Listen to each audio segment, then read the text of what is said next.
As China's Spring Festival travel rush gets underway, a Pakistani young man who has lived in China's Shui for years was invited by China Railway Lanzhou Group to experience the work of a railway staff member.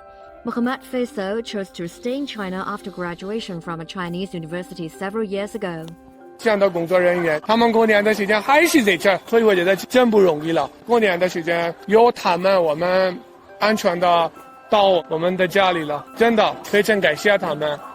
China's Spring Festival travel rush is often seen as the largest human migration in the world. The 40-day travel rush kicked off on January the 7th this year after the country adjusted its COVID-19 response. While speaking to Xinhua, Faisal also spoke about what his life is like in China and his expectations for China-Pak ties.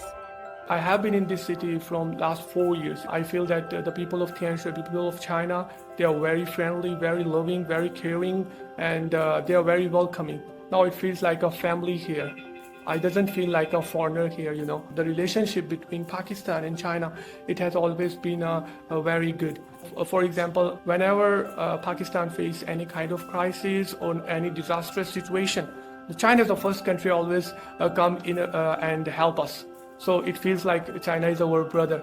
So I always feel that these two country relationship always get better and better. I must say thanks to China. I want to say that it's been a great honor for Pakistani people for have such a kind of best friend and such a kind of good neighbor. And lastly, I just want to say that Chung Payo Iwan Sui Pak Chin Dosti Zindabad!